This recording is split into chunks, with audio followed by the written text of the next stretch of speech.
CESG est heureux de vous présenter l'info à chaud.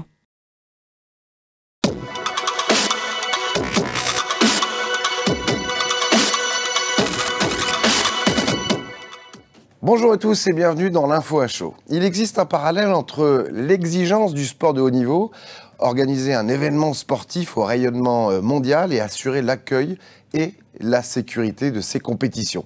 La France est une organisatrice hors pair d'événements sportifs. On se rappelle des JO d'Albertville en 92, de la Coupe du Monde de foot en 98, de l'Euro 2016 et bientôt, ça sera les JO 2024. Mais aussi les internationaux de France de tennis, porte d'Auteuil, le Tour de France, bref, une nation qui compte dans les compétitions qu'elle organise. La sécurité et l'accueil du public, mais aussi des sportifs de haut niveau, participent à la réussite. Sécurité et sport doivent donc jouer en double, c'est le cas de le dire, en coulisses des événements. Mais comment? C'est ce qu'on va découvrir avec mes invités qui vont nous rejoindre dans quelques instants. Barbara Grand-Cyr, DG de Mahola, agent spécialisé entre autres dans l'accueil événementiel sportif. Pascal Coupé, directeur France de Select DNA. Vous allez découvrir ce produit, première entreprise à fournir des solutions de marquage de biens et de personnes par l'ADN synthétique. Oui, vous avez bien entendu. Et Thomas Desplanques, le directeur général de CESG, une entreprise experte dans le conseil, la stratégie et le service opérationnel en matière de sécurité générale et qui est numéro 1 dans le luxe et qui sera présente et qui est présente sur les internationaux de France de tennis porte d'Auteuil. Voilà, ils seront avec nous dans quelques instants, mais ouvrons ce débat avec Mike Goffo. Bonjour Mike. Bonjour Alexandre. Merci d'être sur notre plateau. Alors, un rapide CV, mais quel CV? Vous êtes ancien responsable du service de sécurité des 4 derniers présidents de la République. Vous avez été champion du monde de Krav Maga. Vous êtes expert en protection rapprochée, formateur en sécurité, coach sportif spécialisé en Krav Maga et tir sportif. Et donc, vous vous lancez dans l'entrepreneuriat avec votre expertise. Exactement, exactement. Écoutez, je suis très heureux de venir sur ce plateau échanger avec vous et nos autres collaborateurs qui vont venir après. Effectivement, donc... Vous êtes un ancien de la gendarmerie ? Donc j'ai fait 38 ans en gendarmerie. Ok. Donc j'ai fait donc déjà les 20 dernières années pour donc assurer la sécurité des présidents, les 4 derniers présidents. Oui. Ensuite j'ai été gendarme mobile et j'ai été en groupe de peloton mobile, ce qui correspond maintenant aux antennes GIGN, où j'ai travaillé en Guyane pendant 5 ans. Ouais. J'ai fait aussi également la Nouvelle-Calédonie en 88 lorsqu'il y a eu la prise d'otage d'OVA. Exact. Et Tahiti aussi, les émeutes lors du dernier tir des essais nucléaires. D'accord. Voilà. Donc l'info à chaud. On est un petit peu en plein dedans là, malheureusement. Alors, quelles étaient justement, ce qui nous intéresse, vos missions auprès des présidents de la République ? Alors moi, ma mission principale, c'était donc, j'étais l'épaule, ce qu'on appelle l'épaule du président. C'est quoi l'épaule ? C'est-à-dire, en fait, c'est la personne la plus proche de lui. Après sa femme ? Oui, exactement, complètement, et heureusement. Mais en fait, moi, j'assure la sécurité du président au Palais de l'Élysée uniquement. Ok. Puisque, en fait, dès qu'il sortait, c'est l'unité, le GSPR, qui prend en compte sa sécurité. D'accord. Et ensuite, moi, j'avais un rôle de formateur. Je testais les nouvelles recrues qui voulaient venir chez nous. Et j'avais un suivi de matériel exactement aussi pour essayer d'avoir les nouvelles technologies et pour répondre aux besoins que l'on avait sur place. Parce et j'ai une que, petite... Oui. À l'Élysée, il y a une équipe de sécurité de profil comme vous, de combien de personnes ? Alors, le nombre, je ne pourrais pas vous le dire, mais... Vous n'avez pas le droit de le dire, c'est ça ? Non, voilà. D'accord. Par contre, donc, à l'intérieur du palais de l'Élysée, c'est la garde républicaine, le 1er régiment d'infanterie qui officie dans ce milieu. Moi, j'étais ce qu'on appelle le département équipe de sécurité. Il y a plusieurs départements au sein de la présidence. Ok. Et donc, le département équipe de sécurité, on est vraiment ce qu'on appelle dans l'hôtel d'Evreux, le bâtiment central, autour du président, de son bureau et de ses appartements. Et on est vraiment proche de lui, on le croise tous les jours, lui ou elle, et toutes les personnes qui vont travailler auprès de lui. Qu'est-ce qui est difficile quand on protège 4 présidents différents, 4 personnalités différentes, avec des comportements parfois dissemblables, et aux orientations politiques différentes également ? Ben, écoutez, déjà, la première chose, c'est que c'est à nous de nous adapter au président. C'est pas l'inverse, hein, bien sûr. Ben, en fait, oui, 4 personnalités différentes, 4 courants politiques, on va dire, différents. Et en fait, ben, il va falloir s'adapter au personnage, à la demande. La façon de travailler est complètement différente. Et du coup, ben, chaque jour est un jour nouveau. Et alors, moi qui ai fait 20 ans au Palais de l'Élysée, les 20 dernières années, chaque année était différente. Chaque événement, on pouvait avoir le même événement chaque année, comme je veux dire par exemple... Avec le même président parfois, avec le même président ou un président différent, et l'événement était complètement différent. C'est-à-dire parce qu'en fait, par rapport au public, par rapport à l'actualité, par rapport voilà, à la tension qu'il pouvait y avoir ou pas au sein du Palais. Est-ce qu'il y a beaucoup de discussions en amont, justement, avec chacun des présidents pour savoir comment il est, ce qu'il souhaite aussi en termes de protection? On le découvre plus ou moins au fur et à mesure, d'accord. Et alors, c'était un petit peu plus facile avec notre dernier président, M. Macron, puisqu'il a été conseiller au Palais de l'Élysée, donc on connaissait un petit peu plus la personnalité, et voilà. Donc c'était un peu plus simple avec lui, mais après, lorsqu'on a des personnages comme Nicolas Sarkozy qui veut travailler, qui est assez rapide et qui ne s'arrête jamais, il faut s'adapter à lui et à sa façon de travailler et à son rythme de travail. C'est important. On salue Emmanuel Macron parce que je sais qu'il nous regarde. Je fais comme Pascal Praud, il paraît que tout le monde nous regarde.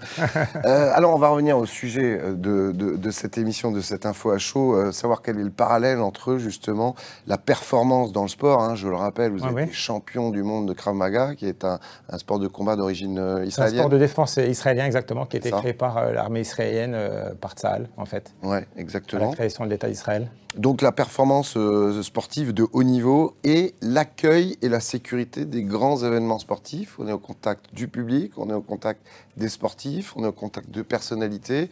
On est dans l'ombre, mais on doit être aussi au top. Donc quel lien on peut faire? En fait, je vais pouvoir faire le lien un peu avec le Palais de l'Élysée, parce que c'est un peu la même chose en fait. Donc du coup, déjà en amont, on va devoir connaître, savoir qui sont le public qui va venir, savoir quel type de public on peut accueillir et potentiellement, parce qu'il peut y avoir des gens qui soient contre vous, ou qui vous aiment, ou qui vous adorent. Et puis ensuite, en fait, il va falloir connaître aussi la personnalité pour qui on peut travailler, puisqu'elle va avoir des habitudes.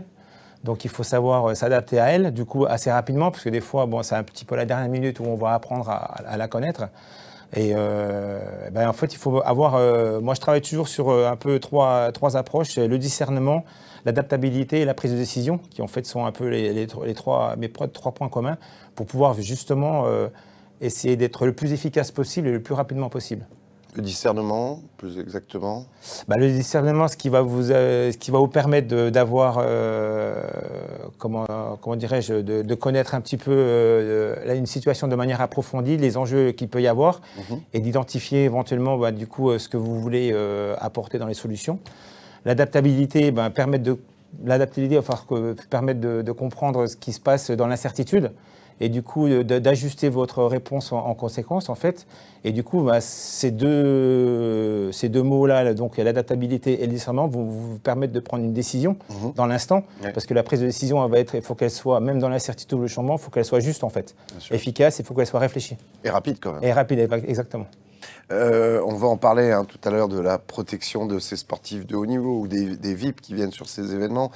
Mais est-ce qu'en amont, on a un échange avec eux? Est-ce que vous avez des questions types que vous leur posez justement? Alors oui, dans la mesure du possible, on essaie d'avoir un échange avec eux pour déjà qu'ils nous connaissent, bien sûr, et puis connaître aussi ses attentes par rapport aussi, est-ce qu'il veut qu'on soit très proche, pas proche, plus ou moins de distance.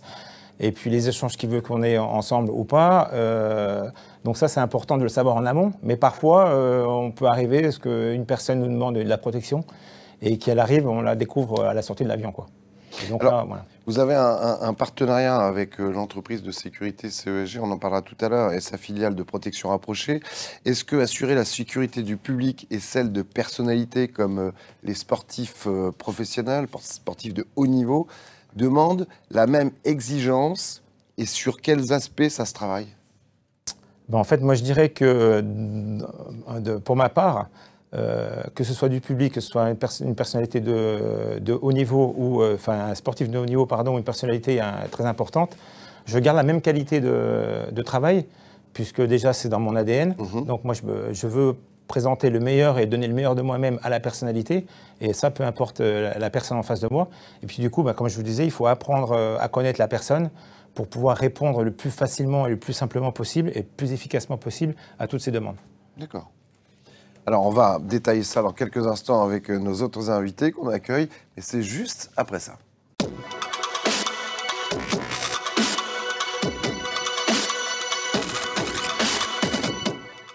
Voilà, on se retrouve avec mes autres invités. Barbara Gansir, DG de Maola, agent spécialisé entre autres dans l'accueil événementiel sportif. Bonjour Barbara. Bonjour à tous. Pascal Coupé, directeur France de Select DNA, première entreprise à fournir des solutions de marquage de biens et de personnes par l'ADN synthétique. Bonjour. Bonjour. Et Thomas Desplanques, directeur général de CESG, je le disais tout à l'heure, entreprise de sécurité générale, numéro 1 dans le luxe et présente sur les internationaux de France de tennis Porte d'Auteuil. Bonjour. Bonjour Alexandre. Alors, on parle de l'actu chaude, c'est l'info à chaud, avec le plus grand tournoi de tennis sur terre battue et bientôt, très bientôt, les Jeux Olympiques 2024 et Paralympiques, ne les oublions pas. Thomas, quels dispositifs de sécurité sont mis en place par CESG sur ces événements ? Alors déjà de manière globale sur les événements sportifs, puisque c'est ce qui nous réunit aujourd'hui, et puis on est tous des sportifs dans l'âme autour de cette table, et pas que dans l'âme. Et dans le corps. Et dans le corps. Donc les dispositifs sont très variés. Tout à l'heure, il y avait un point qui avait été abordé sur la protection rapprochée de certains sportifs de haut niveau ou autres.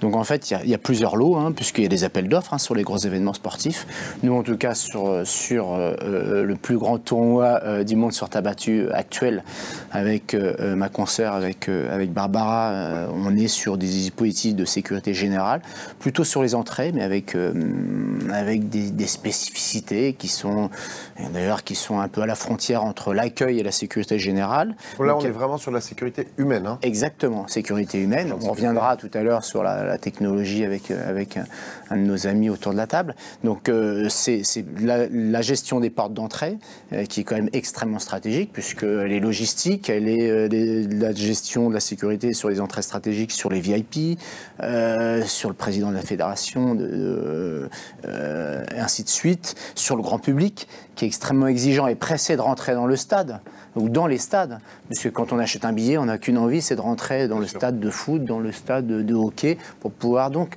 il y a toute une gestion, et il y a un gros préparatif, mais on en reparlera. Donc en tout cas, nous, on est sur des dispositifs de sécurité générale, aujourd'hui, mais on multiplie nos offres de services pour intégrer, en fait, d'autres solutions de sécurité intégrée, comme on dit, avec des dispositifs avec lesquels on travaillera, j'espère, incessamment sous peu avec Mike, sur des sujets beaucoup plus précis, exigeants, plus ciblés VIP, où on parlait d'encadrer des sportifs de haut niveau, oui, parce qu'il y a une attente, parce que c'est aussi des cibles, et puis il faut qu'ils soient surtout, ces sportifs de haut niveau, dans une sérénité totale de A à Z. Donc ça participe aussi à la réussite de leur tournoi, de leur compétition. Donc on est là aussi pour participer à la réussite globale de l'événement sportif, bien entendu, tout comme la gestion de l'accueil. Alors, l'accueil et la sécurité, ce sont un petit peu les premiers en contact avec le public, avec les VIP et autres. Ce sont des ambassadeurs, les premiers ambassadeurs. Est-ce qu'il y a une formation commune à les préparer à sécuriser, à accueillir ? Est-ce qu'il y a des échanges, des partages justement de solutions, de techniques pour que chacun sache faire un petit peu le métier de l'autre, connaisse le métier de l'autre aussi ? Barbara. Alors oui, effectivement, puisque nous, on intervient sur ce tournoi, entre autres, donc on accueille les visiteurs du tournoi, donc on est au contrôle d'accès du stade, des cours, on est sur les hospitalités, la tribune présidentielle, donc on est positionné tout au long de ce parcours visiteur, donc on participe activement à l'expérience visiteur tout au long de ce tournoi, et ça ne peut pas se faire sans un couple très fort accueil-sécurité, justement. Qui sont côte à côte souvent. Qui sont côte à côte souvent, puisque comme nous, on est au contrôle d'accès, on a des équipes, donc CESG et Maola, qui sont au même positionnement et qui donc participent chacun dans leurs activités à faciliter, sécuriser le parcours de ces visiteurs. Et effectivement, avec Thomas, ce qu'on pratique beaucoup, c'est une formation très en synergie, en fait, entre l'accueil et la sécurité, puisque on va venir accompagner les agents de CESG sur une formation à l'accueil, à l'expérience, pour créer vraiment une émotion, une qualité d'accueil qui n'est pas effectivement innée forcément pour tous les agents de sécurité. Et puis, dans l'autre sens, les équipes de CESG vont venir former nos hôtesses d'accueil et nos autres, puisqu'on a aussi des garçons, c'est tout à fait démocratique. 900. hôtes et hôtesses exactement. sur ce tournoi sur terre battue. Oui, on monte au plus haut moment du tournoi jusqu'à 900 personnes pour pouvoir délivrer ce service à différents points d'accès du stade. Et donc avec CESG, on travaille sur la formation de ces équipes d'accueil à la détection de comportements suspects, par exemple, puisque les yeux de nos hôtesses et de nos hôtes d'accueil participent aussi finalement à la sécurité du tournoi, et on se doit d'être tous acteurs finalement de tout comportement anormal, de toute situation suspecte. Donc pour moi aujourd'hui, on doit encore même aller plus loin. Nous on a la chance de faire partie du même groupe, de travailler ensemble, d'avoir la même dynamique, mais pour moi c'est un couple qui doit effectivement vraiment monter encore plus en puissance pour sécuriser nos événements. Justement, cette formation qui est donnée aux agents de sécurité et aux hôtes et hôtesses se fait en amont et une formation qui dure combien de temps? Alors, c'est une formation qui se fait en amont sous forme parfois de e-learning, notamment pour la détection de comportements suspects. Ce sont des modèles un petit peu types où on doit détecter effectivement ce qui nous paraît anormal dans une photo. Donc, c'est théorique, mais néanmoins, ça a le mérite d'exister et de sensibiliser en fait notre personnel. Et puis après, vous avez aussi toute la formation qui est sur le terrain, donc les briefs avec nos encadrants qui eux-mêmes sont formés en présentiel au siège par les équipes de CESG et vice-versa pour la partie accueil.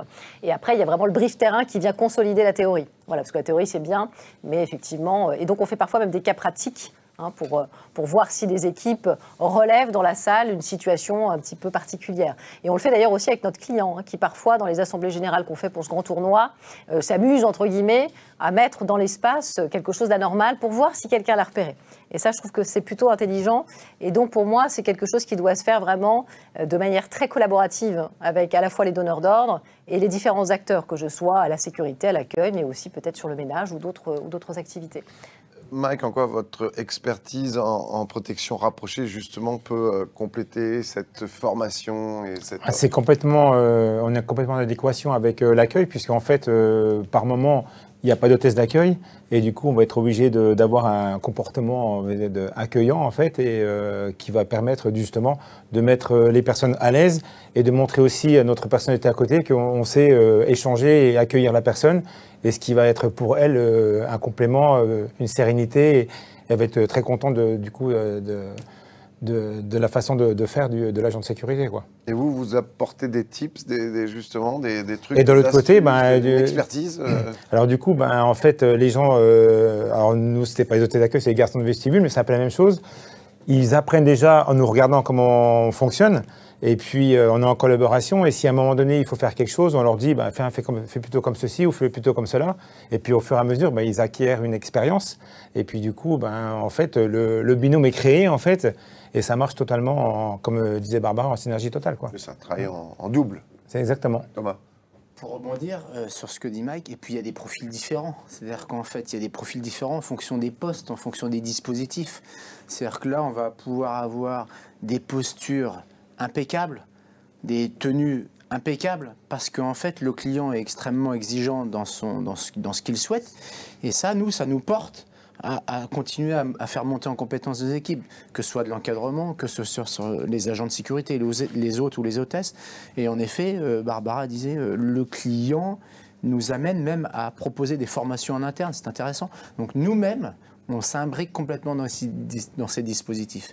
Et en effet, il y a des agents de sécurité qui n'ont pas les mêmes profils, parce que les postes, on appelle ça les armements, ne sont pas les mêmes.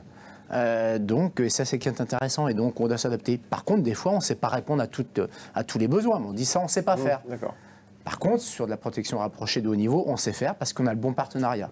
Sur de la sécurité où on a des agents qui doivent parler anglais, on sait faire parce que CESG, depuis 25 ans, sait faire, etc. etc. Mahola a la même approche. Mais il y a des dispositifs qu'on ne saura pas faire. Il faut être clair avec ses clients. Très clair, exactement. Trop de risques. Exactement. Justement, avec cette insécurité et ces risques en hausse, quelles sont les innovations sur lesquelles on peut compter aujourd'hui dans la sécurité événementielle? Qu'est-ce qui permet d'aider l'agent de sécurité, pourquoi pas l'hôtesse ou l'hôte, à assurer ce service ultime et nickel? Alors, il y a deux aspects en fait. En fait, on va parler de la chaîne de valeur, comme dans toutes les entreprises. Chez nous, il y a un aspect sur les fondamentaux, où on doit assurer qu'on est encore un peu plus au top sur les fondamentaux. Donc on parlait de formation, on parlait de tenue, on parlait de, quand je dis tenue, c'est à la fois la posture, le langage, avec des formations où Mahola, qui a une expérience depuis combien de temps sur ce genre de dispositif? 15 ans, 20 ans. Plus de 15 ans, donc qui nous apporte aussi de la compétence pour pouvoir en effet avoir les équipes les mieux formées possibles. On investit aussi beaucoup, on va chercher beaucoup d'agents qui parlent anglais parce que c'est des événements internationaux la plupart du temps. Donc ça, c'est une plus-value. Toutes les sociétés ne peuvent pas le proposer. Donc ça, c'est les fondamentaux. Avec un dernier point sur le management, sur l'encadrement qui est extrêmement présent. Trop souvent, il y a des entreprises qui, quand ils gagnent un marché, il n'y a plus de suivi. Barbara, en tant que directrice générale Maola, on la voit tout le temps sur les événements, c'est une vraie force, y compris ce management chez ESG, c'est la même chose. Mon directeur des opérations, il est tout le temps sur le terrain, sur des gros événements. Donc ça, c'est les fondamentaux. Et puis, il y a une partie plus technologique, plus innovante, sur laquelle nous, en tant qu'acteurs de sécurité générale, on vient intégrer des partenariats malins qui viennent apporter, en tout cas, une expertise. Ça peut être de la vidéosurveillance, mais aussi des dispositifs un peu plus innovants qui vont nous permettre d'apporter une plus-value à nos clients, mais on ne sait pas tout faire nous-mêmes, donc on arrive à s'associer. Ce sont des partenariats. Ce sont des partenariats, et alors on appelle ça de la solution de sécurité intégrée avec technologie. Comment on apporte de la technologie dans nos services de surveillance humaine. Et chez Maola, ils font la même chose, ils apportent de la techno sur du contrôle d'accès, sur des choses comme ça, pour pouvoir apporter de la plus-value. Nous, c'est la même chose, donc alors justement, Pascal rebondir sur ce sujet. Pascal Coupé, merci d'être là sur ce plateau. Je rappelle, vous êtes directeur France de Select DNA. C'est la première entreprise à fournir des solutions de marquage de biens et de personnes. Bien, alors ça peut être des vêtements, ça peut être des bijoux ou autres, avec de l'ADN synthétique. Alors, comme dirait Michel Chevalet, comment ça marche? Alors tout simplement, je vais être très, très rapide pour le fonctionnement. On travaille sur des molécules végétales. Oui. Donc on change, on va dire, le positionnement des brins dans la petite échelle torsadée qui représente l'ADN, et c'est pour ça qu'on crée, on va dire, des codes uniques et mondiaux. Donc on est en capacité de pouvoir créer des milliards de codes pour protéger un certain nombre de sites ou des individus ou des personnes. Donc c'est pour ça qu'on a des cibles, comme les bijouteries, les centres commerciaux. Et là, on a dérivé de plus en plus sur la sécurité humaine parce qu'il y avait une vraie demande par rapport à la première police qui nous a demandé ça, c'est en Angleterre, parce que ça a mené un élément entre l'arme et la réflexion pour interpeller un individu. Ça se présente comment? Je crois qu'on en a un sur le plateau. Tout à fait. Alors, l'utilisez pas sur moi, mais... Non. Alors, c'est effectivement... ça tient dans une poche. C'est ça. Alors, on va faire un petit zoom dessus au niveau de la réal pour montrer sur Pascal. Merci de zoomer sur Pascal. Alors, ça se présente ainsi. Donc, on a un holster, ce qu'on appelle nous un holster. Un étui, donc. Voilà, un étui. Ouais. Et on a donc l'aérosol auquel il y a l'ADN à l'intérieur. Donc, en fait, il faut savoir que ce code qui est à l'intérieur, il est unique et mondial. D'accord. Et tout ça, c'est dans une base de données qui a été validée par le ministère de la Justice et de l'Intérieur, parce qu'il y a eu un gros travail de 8-9 ans pour pouvoir mettre en place un cadre juridique. Ouais. Donc, la gendarmerie a énormément travaillé là-dessus, donc on les remercie, parce que c'est eux qui ont vraiment mis le paquet là-dessus, pour qu'on puisse mettre en place effectivement ce cadre juridique qui nous permet aujourd'hui maintenant de partir à l'utilisation du spray de marquage pour les agents de sécurité. Donc c'est fournir les agents de sécurité de ce spray qui asperge jusqu'à quelle distance? Alors ça, on est sur du 5 à 7 mètres avec ce dispositif-là. Oui. On a un autre dispositif un peu plus puissant, on est entre 7 et 10 mètres. Oui. Et après, on a la grosse bonbonne qui part sur du plus de 10 mètres. Donc en fait, on a une capacité de pouvoir gérer les individus à distance sans être en contact avec les individus. Donc on garde une distance de sécurité pour les agents, entre autres. Tout le temps. C'est pour ça qu'avec Thomas, on avait réfléchi déjà depuis 1 an et demi comment on pouvait intégrer le système le produit de marquage avec ces agents de sécurité, mais de type premium, parce qu'effectivement, cet outil-là ne va pas être diffusé à tout et à n'importe qui. Bien sûr. Ensuite, le marquage sur les vêtements, sur des bijoux ou sur l'être humain reste combien de temps? Alors, sur les objets ou vêtements, ça reste quasiment à vie sur les vêtements ou objets ou bijoux, voilà, pour du type de marquage. Et par contre, sur l'individu, ça reste sur la peau entre 90 et 120 jours. Mais on sait que sur certains capillaires ou sur la peau où il y a pas de rides, mais des plis, donc là, le marquage reste encore un peu plus longtemps, puisque ce qui est important aussi, c'est que tous nos produits de marquage ont ce qu'on appelle en plus une ADN olfactive, ce qui permet effectivement à l'individu aussi d'être tracé par des chiens aujourd'hui. Donc on a déjà fait les tests avec nos amis gendarmes encore. Oui, salut, ils nous regardent beaucoup. Hein, voilà, ils nous regardent beaucoup. Et ça nous a permis, effectivement, ça a permis de valider ce process avec aussi l'ADN synthétique et l'ADN olfactif en plus. Ça existe donc en spray, mais ça existe, j'imagine, vous parlez des grandes surfaces, des supermarchés, des hypermarchés, aussi en douche quelque part, tout à fait, installés dans la... Tout à fait. Ben, je prends un exemple, la Samaritaine à Paris. Oui. Donc il y a des grandes portes. Donc on a mis le système effectivement de projection d'ADN en cas de braquage. Et en plus de ça, on a équipé les agents d'accueil et les agents de sécurité aussi de spray pour pouvoir effectivement marquer un individu si effectivement ça rentre à plusieurs dans plusieurs entrées et que les agents puissent marquer les individus aussi. Donc il est important effectivement de mettre en place systématiquement des stratégies avec les partenaires avec qui on travaille. Donc c'est ce qu'on réfléchit à plusieurs reprises avec Thomas pour pouvoir être efficace sur la protection de Mike, qu'est-ce qu'en pense un expert de la sécurité rapproché? C'est un outil complémentaire pour les forces et notamment pour les agents, puisque déjà, c'est des maintien à distance, donc ce qui permet déjà d'avoir un certain recul et pouvoir anticiper s'il y a une action violente qui veut se faire contre l'agent de sécurité. Il aura certainement le temps de diffuser. Et non, c'est un outil supplémentaire dans la sécurité et je trouve que c'est très important, c'est parfait.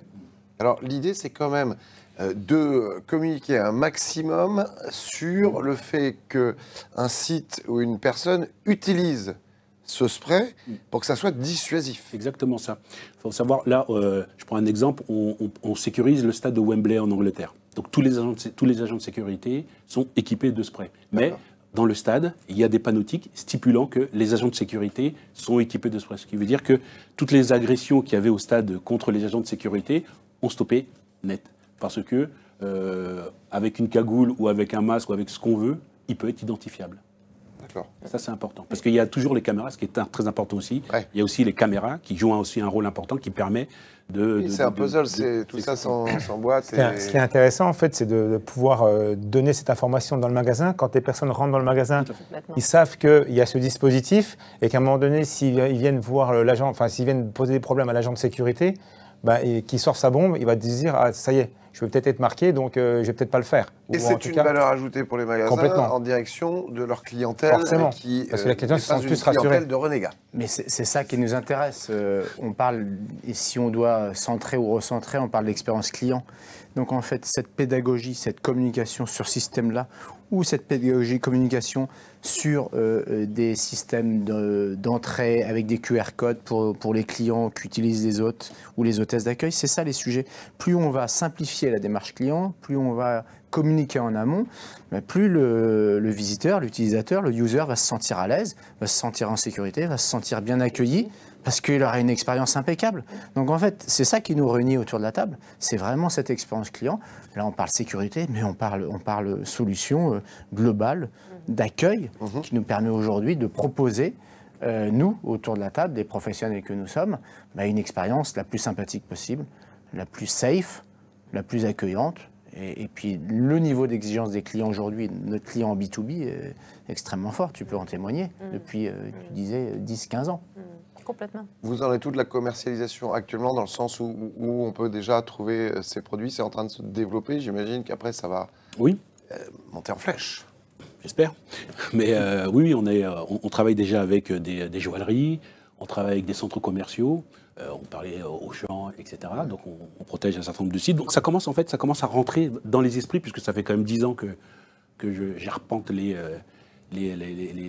terrains. Bien sûr. Et qu'il faut effectivement que ça rentre dans l'esprit de ces directeurs de sécurité pour qu'ils puissent comprendre en fait le fond de ce système-là. Aujourd'hui, Angleterre, Allemagne, États-Unis, Pays-Bas, ça y est, c'est rentré dans l'esprit. Donc ils ont compris l'intérêt véritablement, puisque le préventif est important. Le préventif ne se calcule pas, mais le préventif est important et on est vraiment dans la partie préventive. Je sais qu'il y a des citoyens lambda comme vous et moi qui nous regardent et qui se demandent est-ce que moi, en tant que citoyen lambda, je peux en acheter et ça peut me servir? Alors, on est en train de réfléchir véritablement. Alors en Angleterre, c'est déjà parti. Ils ont fait exprès un spray pour les femmes, pour les agressions féminines, etc. Donc ça y est, c'est parti en Angleterre. Donc nous, on est en train de réfléchir comment on va pouvoir commercialiser aussi pour monsieur et madame tout le monde, parce que ça permet de calmer immédiatement. Aujourd'hui, on a fait un test dans des quartiers vraiment très chauds, on va dire, pour le système de marquage, pour lutter contre les cambriolages. Alors que dans ces sites-là, il y avait énormément de cambriolages. Ce qui s'est passé, même chose, ça s'est arrêté net aussi, parce que les objets étaient marqués, donc on peut les identifier, on peut les retrouver, mais aussi on peut marquer aussi les individus. Donc ils peuvent aller avec des cagoules et ce qu'ils veulent. Donc là, l'identification est parfaite, en plus de ça, parce que le code est unique à l'appartement ou à l'individu. Comme disait Jean-Pierre Pernaut, combien ça coûte? Pas cher, comme disait Pascal Coupé.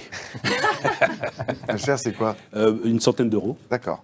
Donc après, c'est effectivement, plus on en commande, j'imagine. Ok. Voilà. On va parler des stars du sport, des athlètes de haut niveau. On se rappelle de l'agression au couteau de Monica Seles en plein match de tennis. C'était à Hambourg en avril 93. Plus récemment, Djokovic, début mai, alors qu'il signait des autographes, a été heurté par une gourde qui a, semble-t-il, glissé du sac à dos d'un supporter. Comment assurer la sécurité de ces sportifs de haut niveau, aussi bien sur ces événements récurrents? On parle de ce tournoi de tennis Porte d'Auteuil sur terre battue, mais aussi des choses encore plus importantes comme les Jeux Olympiques. Comment on bosse là-dessus? Comment on se prépare là sur les... Déjà... Parce qu'il y a aussi beaucoup de sports d'équipe avec les JO. Hein. Bien sûr, oui. En fait, déjà, la partie, les forces de sécurité vont prendre en compte les différents sites, bien sûr, avec aussi notamment des équipes dédiées, des forces de sécurité dédiées aux équipes pour les sécuriser. Et après, il y a tout un panel de reconnaissance, de connaissance des lieux, des personnes. Des trajets. Après, des trajets, effectivement, avec des trajets secondaires, des trajets tertiaires. Ça dépend du... voilà, il faut essayer d'anticiper la chose qui va arriver, en fait. Et du coup, c'est compliqué parce qu'en fait, il y a des tas de menaces et des tas de façons de faire pour être menacé. Et ensuite, après, ça c'est la partie extérieure. Et après, en fait, vous avez sur un site une partie périmétrie large qui va permettre de commencer à observer un peu le comportement des gens, comme chez Barbara. Et ensuite, plus on va resserrer le dispositif, plus il va y avoir, ça va être de l'humain qui va commencer à faire des fouilles. Il va y avoir des observations de caméras. Il va y avoir certainement des systèmes anti-drones, des systèmes électroniques qui vont mettre tout ça en panel. Et puis du coup, avec tout ça, on essaie d'être...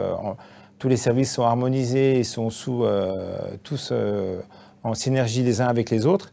Et à partir de là, on est capable d'avoir des réponses sur tout type d'agression, avec des équipes d'intervention aussi en cas d'attaque, comme le GIGN, le RAID, la BRI, etc.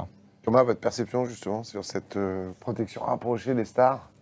Alors, si on parle, en tout cas, si on rebondit sur un cas concret avec les Jeux Olympiques, il y a un gros travail qui a été fait en amont. Quoi qu'on en dise, alors ça fait un peu polémique parce que pendant des mois et des mois, on a parlé du dispositif humain. Est-ce qu'on aura assez d'agents de sécurité? On connaissait la réponse était non. Mais en fait, il y a tout un panel d'études qui ont été faites et d'analyses, de gestion du risque en amont qui ont été faites avec des spécialistes. Et le COJO a quand même pris en charge et en compte tout ça en travaillant quand même main dans la main entre le privé et le public. Donc ça s'est plutôt bien passé, c'est pas encore fini, il y a encore du travail. Donc déjà, il ne faut pas aller sur n'importe quel dispositif si on n'est pas prêt. Donc, nous, on estime chez CESG qu'on était prêt pour répondre à certains lots, comme Maola estimait qu'ils étaient prêts pour répondre à certains lots en termes de gestion d'accueil. Nous, déjà, on a été humble. Donc déjà, il faut être humble. Je crois que c'est aussi une des premières valeurs des entreprises et des valeurs qui nous réunissent tous les quatre autour de la table. Donc déjà, avoir un peu d'humilité, de la gestion des risques, quels que soient nos métiers, se mettre sur un dispositif sur lequel on sait faire. Nous, on est allé sur 3 lots. Parce qu'on ne savait pas faire autre chose, ou en tout cas on n'aura pas eu les effectifs, on n'aura pas été prêt. Et ensuite, pour répondre à tes questions, oui, sur les sportifs de haut niveau, on commence à avoir des demandes, parce qu'on a une entité, une filiale qui s'appelle CESG Protection, donc avec des dispositifs d'APR, comme on dit, agents de protection rapprochés, où là il y a une approche, mais c'est comme du commerce, hein, une approche, c'est expression des besoins. Donc c'est phase de découverte, expression des besoins. Donc c'est prendre du temps avant avec le client pour avoir le bon dispositif. Et là c'est quasiment du H24, être à côté d'eux. Il faut avoir probablement un peu plus d'empathie. C'est pour ça qu'on s'entoure et qu'on a envie de travailler avec Mike et toute sa garde rapprochée pour ne pas faire de jeu de mots. Parce qu'eux, ils savent être au contact des sportifs de niveau Nous, on aime bien ça parce qu'il y a un ADN, il y a un côté un peu sympa. Mais au final, il faut rester à sa place. C'est le dernier point clé. C'est pas nos amis, c'est pas nos copains. Quand un certain joueur, quand Rafael Nadal tape sur l'épaule d'un agent de sécurité, lui, il peut le faire, mais pas l'inverse. Pas l'inverse, surtout pas. Voilà, il faut rester à chaque fois à sa place. Donc il y a quelques critères qui me semblent importants. On peut se nouer d'amitié avec une personnalité? Alors, je sais, moi, pas à ma connaissance, de mon côté, non, parce que bon, c'était président de la République, déjà, ils ont un statut, donc déjà, il y a un respect à avoir par rapport à la personnalité, ça, c'est évident. Après, peut-être qu'il y a des VIP qui ont un service de sécurité depuis 20-25 ans, et je pense que là, qu'il y a une certaine amitié qui va se créer, mais ça, c'est parce que c'est dans le temps, puis qu'ils sont tous les jours ensemble pendant 20 ans, 25 ans. Ouais. Mais sinon, au quotidien... Il ne faut pas que ça fausse le jugement. Exactement. Alors, du coup, le problème le plus compliqué, c'est... Si on se lie d'amitié, est-ce qu'on ne va pas baisser en sécurité? Donc c'est là où c'est un peu compliqué. Donc non, il faut que chacun reste à sa place, chacun a son métier, chacun doit assurer sa façon de faire. Le président, par exemple, pour reparler de ça, eh ben, lui, en fait, il a un travail à effectuer. Moi, j'essaie de faire mon travail du mieux possible pour qu'il n'ait pas à penser à la sécurité, qu'il ait à penser à ses affaires en cours uniquement et qu'il soit complètement serein dans sa tête par rapport à ça, quoi. Voilà. Barbara peut peut-être, je sais pas, tu peux peut-être toi là-dessus témoigner parce que tu as des contrats qui sont extrêmement récurrents et de longue date. Sur les habitudes ou les mauvaises habitudes. Oui, de se nouer d'amitié. Ouais, alors nous, c'est pas tout à fait le même rapport, mais c'est vrai qu'avec Mahola, on est positionné en général sur des événements très VIP. On va être sur la tribune présidentielle au Stade de France, sur la tribune officielle ou la tribune présidentielle du Parc des Princes, donc du PSG. Donc on a l'habitude d'être effectivement en proximité, en tout cas de VIP. Et c'est vrai que, alors nous, c'est pas tant l'enjeu de l'amitié sur la durée, puisque ça a un début, ça a une fin, c'est assez court, c'est sur un événement. Mais néanmoins, on n'est jamais à l'abri d'avoir une hôtesse ou un autre qui est fan d'une personnalité qui va déborder. Donc nous, on a plutôt ces sujets-là. Autographe, une photo. Exactement. Donc nous, on est très à cheval sur justement la notion d'image, la confidentialité, l'accompagnement de nos équipes, de bien sécuriser ces aspects-là et de rester, comme tu le disais, toujours humble, à sa place, la discrétion. Ça fait partie aussi effectivement des fondamentaux. Et peut-être que je rajouterais juste, tout à l'heure tu as parlé de tous les fondamentaux qui font la sécurité, allié avec de la techno. Et moi, je rajouterais juste à mon échelle la communication. Parce que souvent, notamment on pense aux Jeux Olympiques, il ne faut pas qu'on travaille en silo. C'est-à-dire que la communication est un fondamental de base qu'il ne faut pas oublier. Et que je pense que l'encadrement qu'on a tous de proximité, que ce soit de la sécurité, de l'accueil, doit avoir un process très abouti jusqu'à la fin. Qu'est-ce qu'on fait s'il y a vraiment un attentat? Et souvent, parfois, on a tout un parcours de formation, mais on ne sait pas finalement à la fin qu'est-ce qu'on doit vraiment faire et qui doit vraiment appuyer sur quel bouton. Et ne pas oublier les équipes d'accueil, de ménage, etc. Et je pense que ce travail, donc on le fait effectivement très bien sur un tournoi comme en ce moment, parce qu'il y a une coordination de tous ces partenaires. Et sur les Jeux Olympiques, ça va être aussi cet enjeu d'avoir cette communication extrêmement fluide, des groupes de communication entre les différents managers pour que ça aille vite. Donc pour moi, effectivement, la communication, c'est aussi un vrai fondamental sur lequel il faut être extrêmement attentif. Comme disait Thomas tout à l'heure, ce qui est important, c'est que la personne... L'agent de sécurité doit savoir écouter, mais non seulement écouter, savoir comprendre ce que la personnalité veut ou demande pour répondre à ses besoins. Parce que si on fait que écouter et on ne comprend pas tout à fait ce qu'elle veut, en fait, ça va pas être savoir aussi dire non, c'est pas possible. Complètement. Au contraire, oui. Il faut complètement. Si on ne sait pas faire, on ne sait pas faire. Par contre, on ne va pas dire non, c'est un non, on va dire je me renseigne et j'apporte une solution.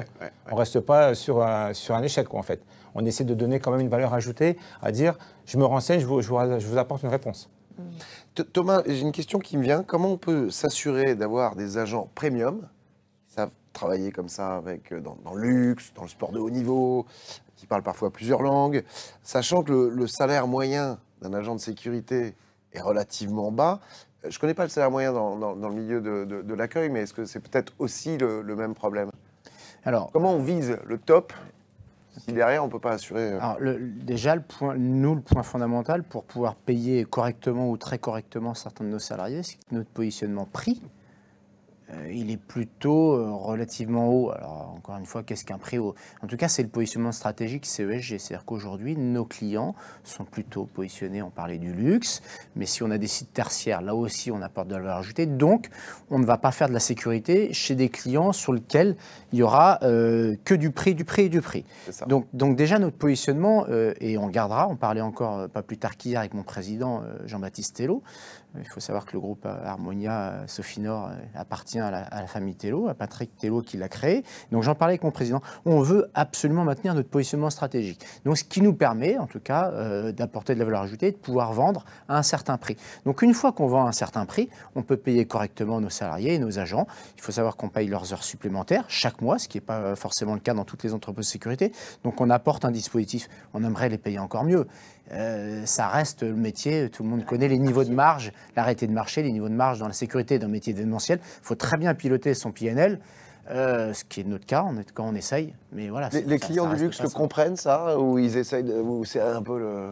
On en parlait ce midi, entre autres avec Pascal.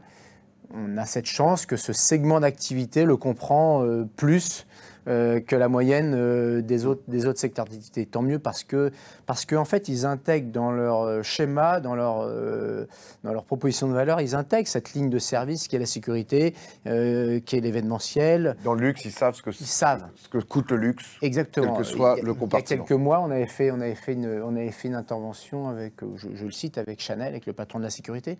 On avait partagé nos expériences justement, comment Chanel, qui est une expérience client extrêmement exigeante, et comment nous on les accompagne. Donc on s'intègre et on s'imprègne de leurs exigences, y compris sur la ligne de la sûreté et de la sécurité.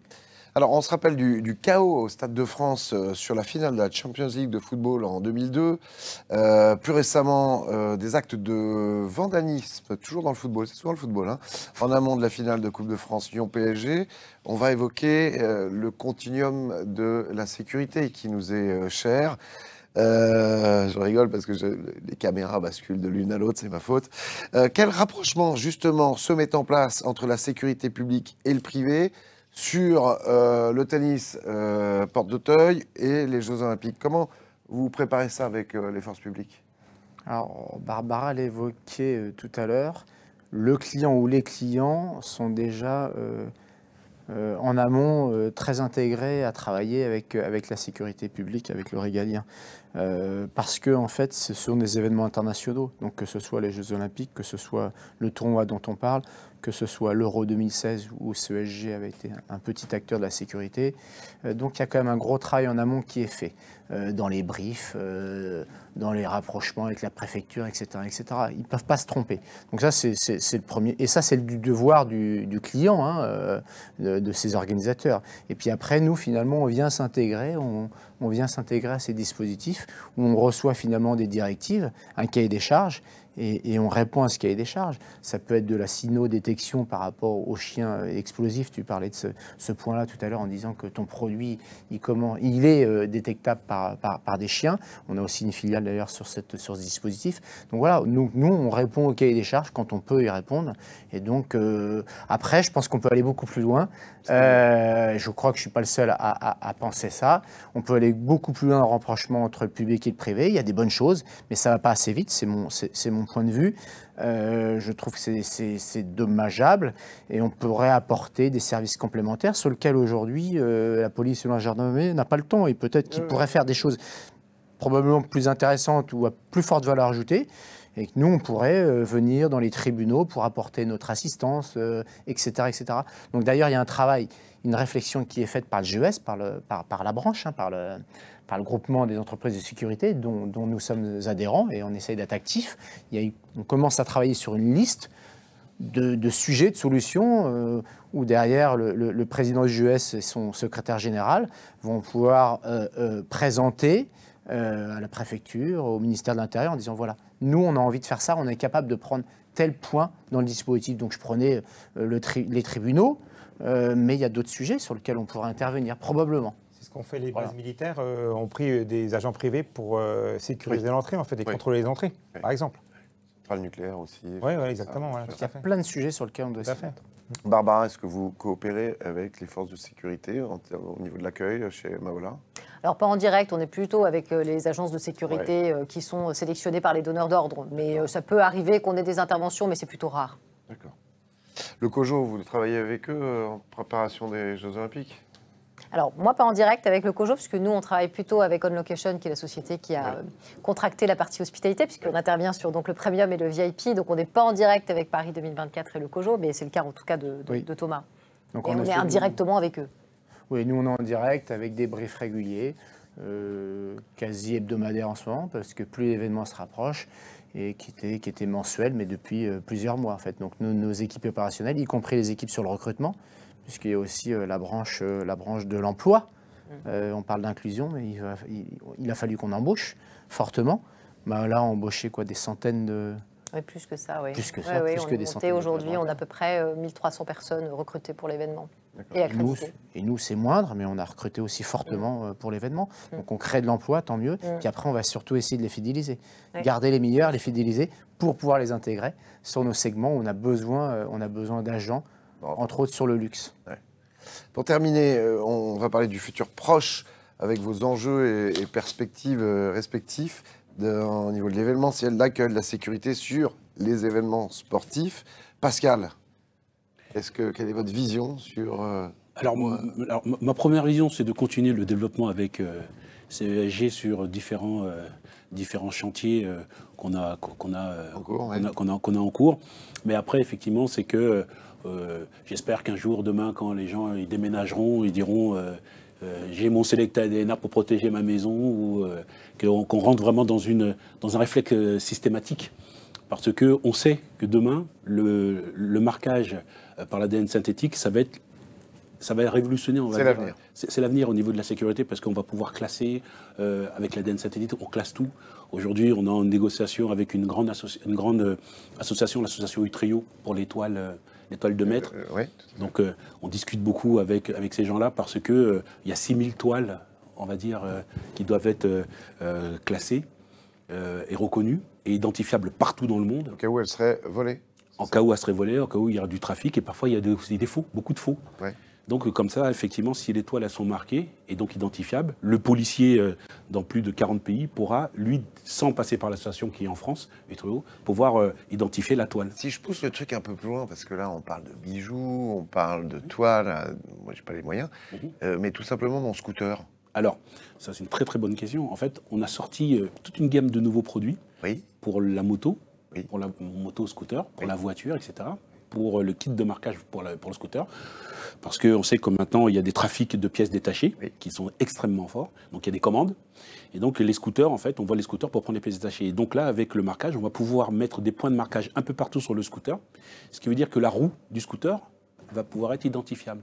Et donc, ça laisse le pot d'échappement, la roue, n'importe quoi, le guidon. Ce qui veut dire que l'officier de police judiciaire ou l'enquêteur ou les équipes d'enquêteurs, quand ils vont être sur du trafic, parce que pas le voleur du coin, mais des filières de trafic en pièces détachées, ils vont pouvoir remonter complètement les filières. Voire même sur un contrôle routier avec un scooter qui se fait arrêter. On met la lampe, etc.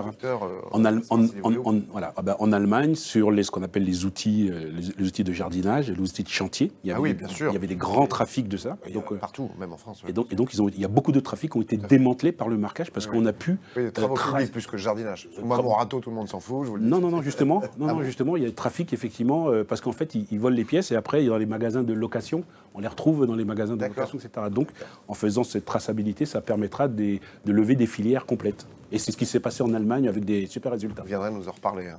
Bien sûr. Mike, le futur proche, votre expertise maintenant dans le en tant qu'entrepreneur, maintenant, depuis peu, déjà, on va finaliser notre collaboration et notre partenariat avec Thomas, et pouvoir essayer justement d'apporter une valeur ajoutée en plus à leur agence de protection. Et moi, en fait, développer de mon côté aussi également par le bouche à oreille, parce que les gens commencent un petit peu à me connaître, et par mon expertise de donner soit de la protection, de l'accompagnement, de la formation suivant les personnes, quoi. Et je suis prêt à essayer de répondre à toute demande. Hein, voilà. Barbara, quel est le futur de ce métier justement de l'accueil qui est si important, qui donne envie, qui laisse des souvenirs, participe à laisser des souvenirs et qui donne envie de revenir? Dans un futur proche, peut-être, c'est de contrarier un peu le géobashing qu'on peut quand même percevoir, et puis faire rayonner un peu notre savoir-faire et notre excellence opérationnelle en événementiel. Donc, je pense que c'est un bel enjeu de faire rayonner la France, chacun à son niveau. Donc, nous, ce sera sur l'accueil. Et puis, on travaille déjà aussi au développement de l'activité après, bien évidemment. Et on a la chance d'être maintenant à l'international. Donc, on a une entité à Dubaï qui sera sur l'exposition universelle d'Osaka en 2025. Okay. Donc, ça va être aussi de développer notre savoir-faire à l'international et puis amener un petit peu cette excellence et cette envie de travailler sur l'expérience client. Thomas?